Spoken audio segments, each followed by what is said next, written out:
स्वागत है आप सभी का आपके अपने YouTube चैनल CGPSC में। दोस्तों, मेरा नाम है चंदन कुमार शर्मा और आज हम लोग डिस्कस करेंगे जो आप थंबनेल देखे हैं 33 जिलों के अनुसार जो है वो छत्तीसगढ़ का जियोग्राफिकल स्ट्रक्चर है वो चेंज हुआ है और उससे बहुत सारे जो है दोस्तों परिवर्तन हुए हैं। तो उन परिवर्तनों पर हम लोग चर्चा करेंगे और ये भी चर्चा करेंगे कि उससे जो प्रश्न है वो कैसे बनेंगे और आपको उसको टैकल कैसे करना है। अब यहाँ पर टैकल का जो मीनिंग है दोस्तों, मतलब ये हो गया कि प्रश्न आएगा तो आप उसका आंसर कहाँ से लेंगे, क्योंकि आपके पास ऑथेंटिक सोर्स तो है नहीं। छत्तीसगढ़ सरकार अभी किसी भी प्रकार का डाटा जारी नहीं करी है, तो दोस्तों वहां पर भी हम आंसर कैसे लेंगे उस पर भी जो दोस्तों मैं चर्चा करने वाला हूं। एक एक चीज जो है वो आपका पूरी तरह से क्रिस्टल क्लियर हो जाएगा और साथ में छत्तीसगढ़ की स्थितियों विस्तार, ये थोड़ा सा टॉपिक लिया है ताकि आपको ये समझ में आ जाए कि हमको आंसर कैसे लेना है। बाकी सब पढ़ लिए होंगे तो उनके लिए एक बार रिविजन हो जाएगा। जो नहीं पढ़े वीडियो एंड तक देखें, उनको ये समझ में आएगा कि हमको आंसर कहाँ से लेना है और क्या आपका सही उस समय माना जाएगा। ठीक है, तो चलिए दोस्तों स्टार्ट करते हैं छत्तीसगढ़ की स्थिति एवं विस्तार, और वो भी 33 जिलों के अकॉर्डिंग। ठीक है, चलिए सबसे पहले देखिए छत्तीसगढ़ के जो जिले हैं उनमें जो 33 जिले हैं उसके नक्शे में दोस्तों बहुत सारा डिफिकल्टी था। ये देखिए, ये मेरे द्वारा बनाया हुआ नक्शा जरूर है, बट ये चिप्स का जो डाटा जारी किया था, चिप्स ने जो छत्तीसगढ़ इन्फोटेक ने जो डाटा जारी किया था दोस्तों, उसी के अनुसार ये जो है वो मैप मैंने आपके लिए बनाया है और ये पूरे 33 जिले ऑथेंटिक हैं चिप्स के अकॉर्डिंग। ओके, तो अभी तक तो हम इसी को ही सही मान के चलेंगे क्योंकि चिप्स ने जारी किया है, तो दो ही डाटा प्रेफर किया जाता है, या तो चिप्स का या तो छत्तीसगढ़ गवर्नमेंट का अलग से अगर कुछ जारी किया गया है। ठीक, तो यहाँ पर ये 33 जिले आपको पूरे बकायदे मिलेंगे। 5 जिले जो नए गठन हुए हैं, जैसे ये मनेन्द्रगढ़, चिरमिरी, भरतपुर तहसील, ये शक्ति और ये सारंगढ़ बिलाईगढ़ वाला। ठीक है, इसके अलावा ये खैरागढ़, छुई खदान, गंडई और ये मानपुर मोहला और अंबागढ़ चौकी। तो ये 33 जिले आपको बहुत अच्छे से ध्यान रखने हैं, इसको मैंने पहले ही दे दिया है। हाँ, एक चीज और, यदि आपको दोस्तों इसका पीडीएफ चाहिए तो पीडीएफ के लिए आप क्या करेंगे, टेलीग्राम लिंक नीचे डिस्क्रिप्शन बॉक्स में दिया है उसको ज्वाइन कर लेंगे और हम लोग पूरा जियोग्राफी में जितने भी चेंजेस हुए हैं इसके अनुसार उन सभी पर धीरे धीरे चर्चा करेंगे, जो आपके आने वाले किसी भी एग्जाम के लिए इंपॉर्टेंट होगा। तो आप नए हैं तो चैनल को जरूर सब्सक्राइब कर लीजिएगा। ठीक है, तो एक एक पर चर्चा करते हैं, आप लोग इसको ध्यान रखिए। मोस्टली मेरे ख्याल से 28 तो सभी को याद होगा दोस्तों, यदि आप पीएससी को तैयारी कर रहे हैं तो। और यदि जो न्यू है, जो फ्रेशर्स हैं, तो उनके लिए ये जिला बहुत ज्यादा इंपॉर्टेंट है। पहले एक पूरे जिले को आप देख लीजिए और इस जिले को आप इस आधार पर याद रखेंगे। देखिए, ये सरगुजा संभाग है, मैं संभागों और उसका गठन भी आपको बता दूंगा दोस्तों। और ये जो है वो बिलासपुर संभाग है, कब हुआ कैसे हुआ उस पर भी हम लोग चर्चा करेंगे। बिलासपुर संभाग, इसके बाद है ये रायपुर संभाग और इसके बाद है ये बस्तर संभाग और इसके बाद ये है जो ये है दुर्ग संभाग आपका। ठीक है, तो इसके अकॉर्डिंग आप याद रखेंगे। बस्तर सरगुजा संभाग की बात करें तो 5 जिले थे, कोरिया, सूरजपुर, सरगुजा, बलरामपुर और जसपुर। सभी जानते होंगे, फ्रेशर्स ध्यान देंगे, बाकी रिवीजन करेंगे। एमसीबी जो है मनेन्द्रगढ़, चिरमिरी, भरतपुर तहसील, ये जिला जो बना है नया, इस जिलों को मिला के सरगुजा में जिलों की संख्या हो गई है 6 दोस्तों। और बिलासपुर की बात करें तो बिलासपुर में गौरेला पेंड्रा मरवाही, जिसका गठन 10 फरवरी को हुआ था। गौरेला पेंड्रा मरवाही कब गठन हुआ था दोस्तों, 10 फरवरी 2020 को। ठीक है, तो इसके बाद इसमें 6 जिले थे, लेकिन अभी सितंबर 2022 में 2 नए जिलों का गठन हुआ है। जांजगीर से शक्ति अलग करके शक्ति और सारंगढ़ बिलाईगढ़ अस्तित्व में आया है और इन दोनों जिलों को बिलासपुर संभाग में शामिल किया गया है। तो बिलासपुर संभाग में जिलों की संख्या 6 पहले थी, 2 अभी मिलाकर कितनी हो जाएगी, 8 हो जाएगी दोस्तों। ठीक है, रायपुर में कोई परिवर्तन नहीं हुआ है, रायपुर में जैसे का तैसा है, 5 जिलों के 5 जिले ही हैं।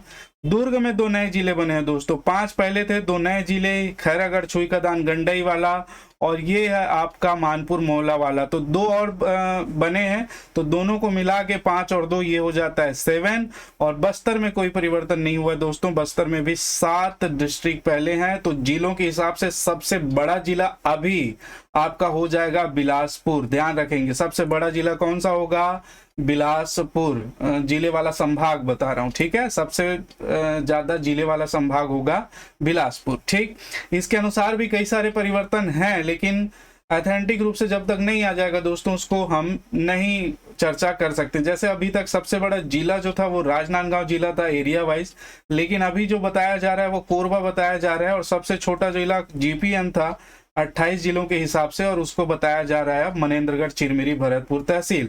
आप अपनी जानकारी के लिए याद रखिए, यदि राजनांदगांव नहीं है, देखिए अब प्रश्न कैसे आएगा, यहां से मैं प्रश्न पर चर्चा कर रहा हूं, बहुत ध्यान से समझिए। ठीक, यदि आपके पास प्रश्न आया कि क्षेत्रफल के हिसाब से छत्तीसगढ़ का सबसे बड़ा जिला कौन सा है, ठीक है, पहले तो आएगा या तो ब्रैकेट में दिया रहेगा 28 जिलों के अनुसार। तो 28 जिलों के अनुसार यदि पूछता है तो सबसे बड़ा जिला होगा राजनांदगांव। ठीक, सबसे छोटा जिला होगा वो गौरेला, पेंड्रा, मरवाही। ठीक है, तो ये दो याद रखेंगे। प्रश्न ऐसी आएगा क्षेत्रफल के आधार पर 33 जिलों के हिसाब से सबसे बड़ा जिला कौन सा होगा। तो अभी चूंकि ऑथेंटिक नहीं आया है, लेकिन हमको अभी चुनना है कोरबा।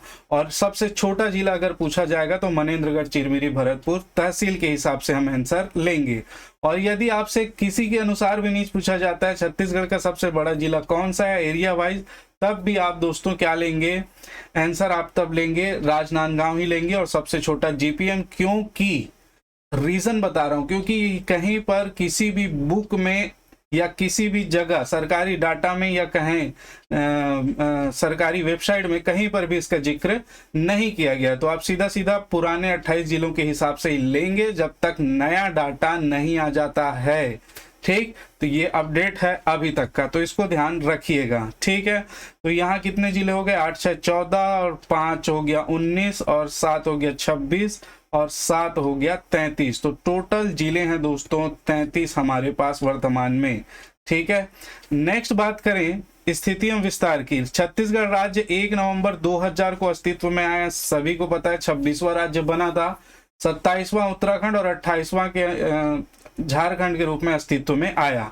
29वां जिला छत्तीसगढ़ की बात करें, 29वां जिला दोस्तों 29वां जिला है मानपुर मोहल्ला अंबागढ़ चौकी, जिसका जो नोटिफिकेशन 1 सितंबर को प्रकाशित हुआ था और 2 तारीख को इसका उद्घाटन किया भूपेश बघेल जी ने। वैसे ही 30वां जिला बना सारंगढ़ बिलाईगढ़, 31वां जिला बना खैरागढ़ छुईखदान गंडई, 32वां जिला बना मनेन्द्रगढ़ चिरमिरी भरतपुर और 33वां जिला जो है वो शक्ति के रूप में अस्तित्व में आया है। ठीक, तो थोड़ा सा इसको हम लोग समझ लें। स्थिति तो आप सभी को पता है, ये उत्तरी गोलार्ध है दोस्तों, पृथ्वी है। और पृथ्वी के यदि बात करें तो ये हमारा जो है वो मेन लाइन हो जाता है भूमध्य रेखा, इक्वेटर, ये जो आप देख रहे हैं। और इक्वेटर के उत्तर में है ये नॉर्थ पोल है और ये साउथ पोल है। अगर ये उत्तर में है तो उत्तरी गोलार्ध में स्थित है भारत और छत्तीसगढ़ दोनों। और यदि देशांतर रेखाओं की बात करें और इसको देशांतर रेखा ये और इसको यदि 0 डिग्री मान ले दोस्तों तो ये पूर्व में, तो छत्तीसगढ़ अल्टीमेटली कहां पर स्थित है? उत्तर पूर्वी गोलार्ध में। कई बार क्वेश्चन पूछा गया है, तो इसमें तो कोई परिवर्तन नहीं होगा 33 जिलों के हिसाब से या किसी भी जिलों के हिसाब से। क्यों? क्योंकि पूरा भारत जो है वो उत्तर पूर्वी गोलार्ध में है, तो छत्तीसगढ़ भी उत्तर पूर्वी गोलार्ध में ही होगा। यहां पर 2 चीज ध्यान रखिएगा। अक्षांश रेखा, ये जो पैरेलल भूमध्य रेखा के समानांतर ये जो रेखाएं खींची गई है, ये जो रेखाएं हैं ये कहलाती हैं दोस्तों अक्षांश रेखाएं, लैटिट्यूड। जिसको नहीं पता है ध्यान रखेंगे, ये क्या है? अक्षांश रेखाएं हैं। ठीक है, और ये जो खींचा गया है, ये वाला जो दिख रहा है आपको, ये यहां से ऐसे ये खींचा गया है, ये कहलाता है देशांतर रेखाएं। क्या कहलाती है ये? देशांतर, लॉन्गिट्यूड, देशांतर रेखाएं।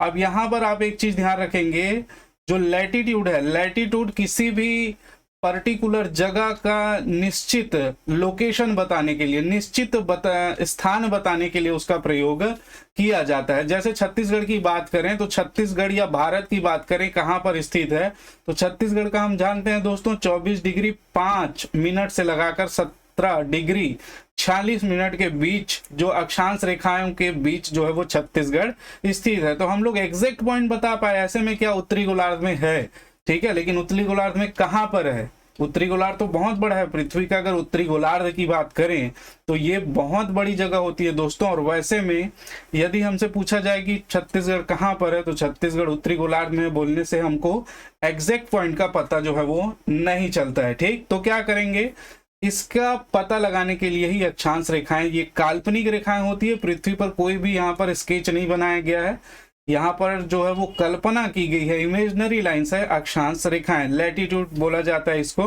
तो ये दोस्तों छत्तीसगढ़ के किसी न किसी भाग को टच करते हुए निकली है, जैसे नीचे भी देखें और ऊपर भी देखें यहाँ पर, तो ये किसी न किसी भाग को टच करते हुए निकली है, ठीक है।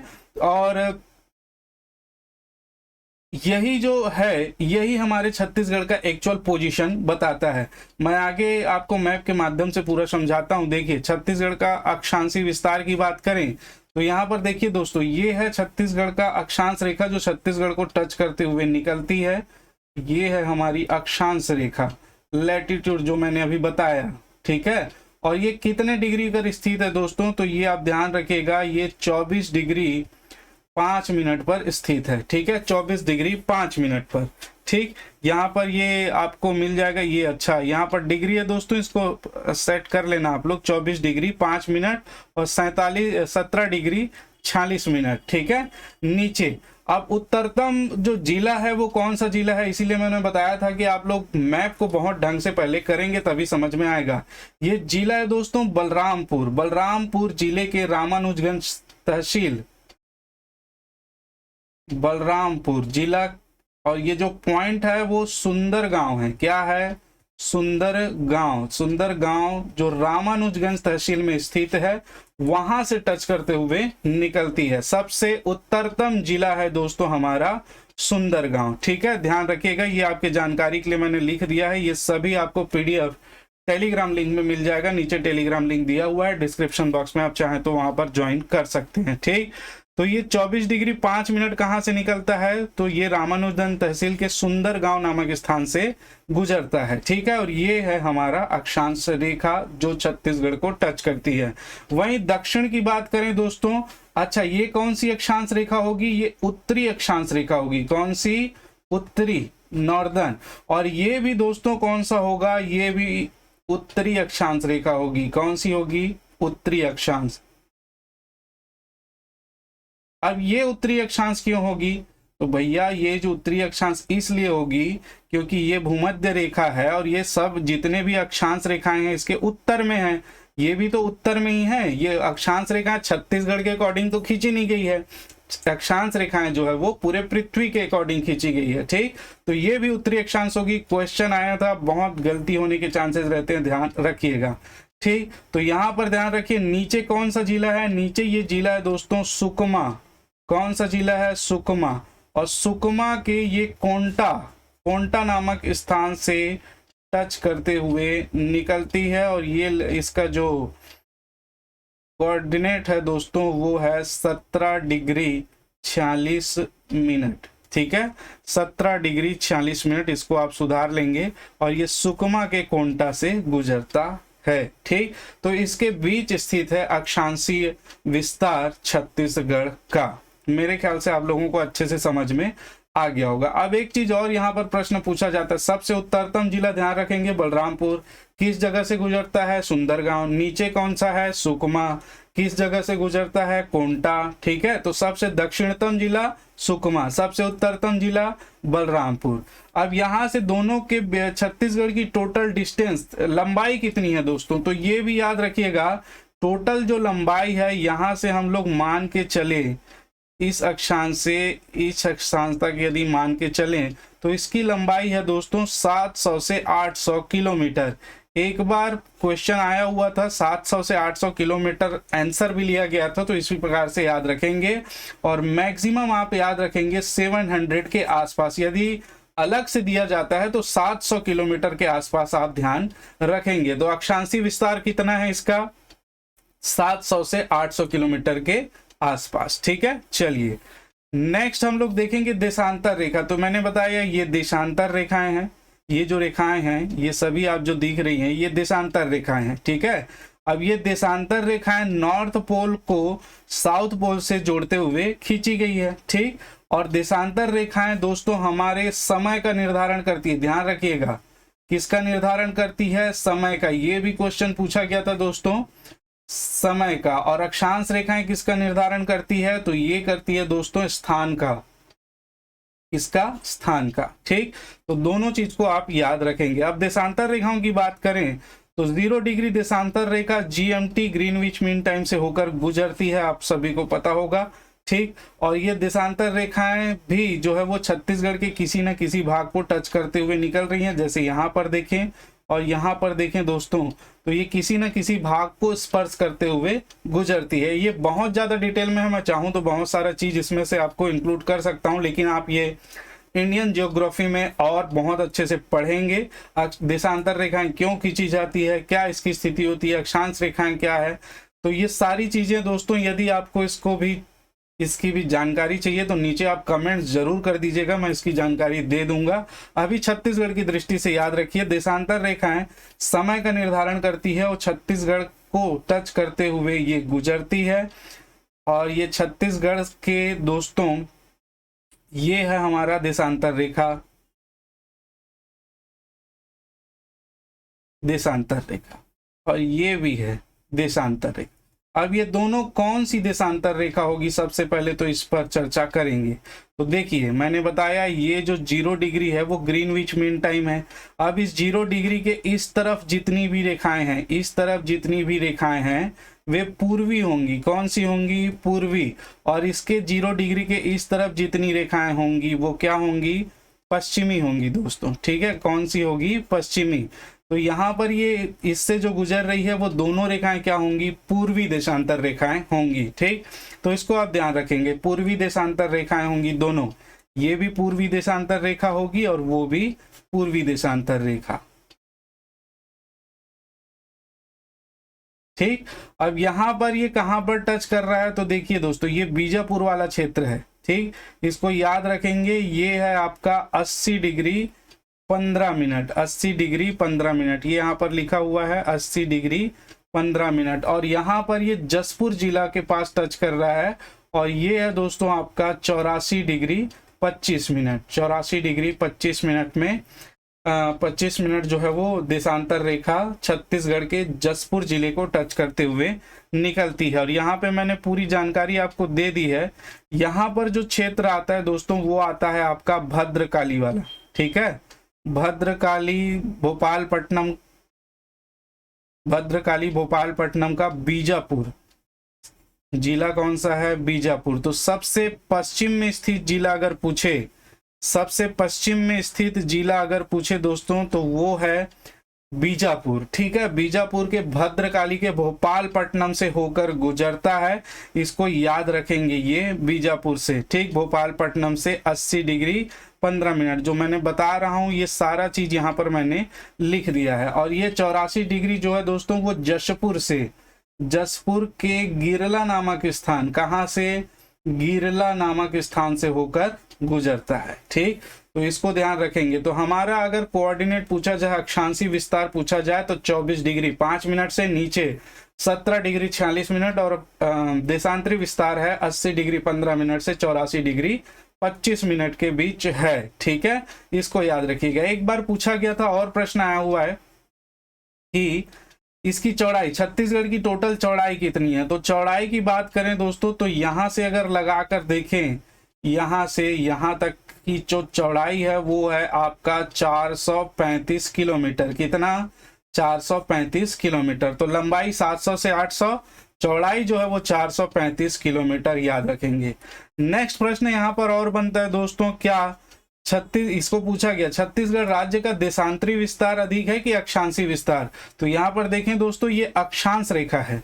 अब ये अक्षांश रेखा के बीच जो है वो ज्यादा डिस्टेंस है, ना कि देशांतर रेखा। देशांतर रेखा की जो लंबाई है वो 435 है और देशांतर रेखा जो है वो 700 से 800। तो अक्षांशी विस्तार ज्यादा है तुलना किसके, देशांतरी विस्तार के। तो ये भी आप ध्यान रखिएगा, मोस्ट इंपॉर्टेंट है, ठीक।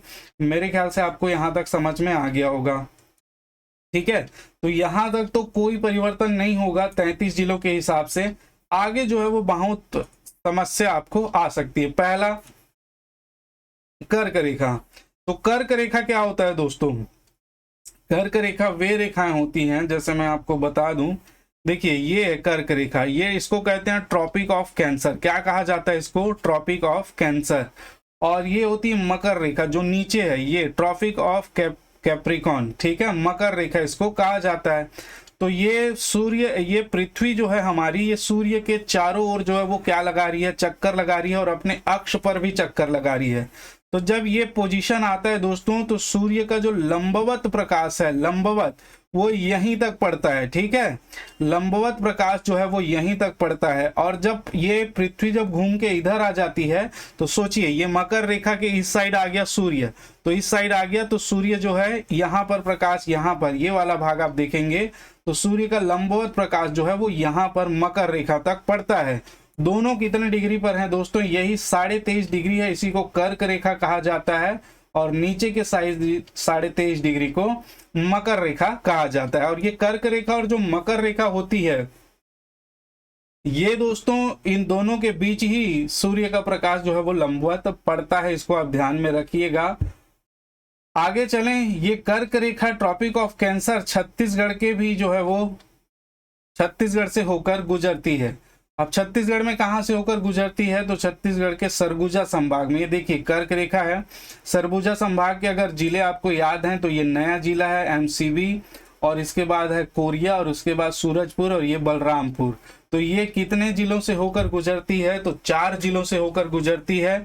अब इसमें ये भी पूछा जाता है सबसे नजदीक कौन सा है, तो ये 23.5 डिग्री और ये 82.5 डिग्री भारतीय मानक समय रेखा। सबसे नजदीक देखिए दोस्तों, मनेन्द्रगढ़, भरतपुर, चिरमिरी तहसील की बात करें तो मनेन्द्रगढ़ और भरतपुर इसके नजदीक है कर्क रेखा के। कोरिया में बात करें तो सोनहट और बैकुंठपुर तहसील से, सूरजपुर में प्रतापपुर, ओड़गी, और बलरामपुर में बलरामपुर और कुसमी से होकर गुजरता है। और सबसे नजदीक जो है दोस्तों वो बैकुंठपुर है। क्वेश्चन बन सकता है, आप ध्यान रखेंगे। तो 33 जिले के हिसाब से पूछे या किसी के भी प्रकार से पूछे, अभी वर्तमान स्थिति में कर्क रेखा छत्तीसगढ़ के 4 जिलों से ही होके गुजरेगी, ये फैक्ट है, इसमें कोई परिवर्तन नहीं होगा। तो इसको आप बहुत अच्छे से ध्यान रखेंगे, ठीक है। और बाकी ये जानकारी तो आप ले लीजिएगा, कोई इशू नहीं है, ठीक है। चलिए बात करें भारतीय मानक समय रेखा की। भारतीय मानक समय रेखा क्या होती है? तो ये है IST कहा जाता है दोस्तों, इंडियन स्टैंडर्ड टाइम।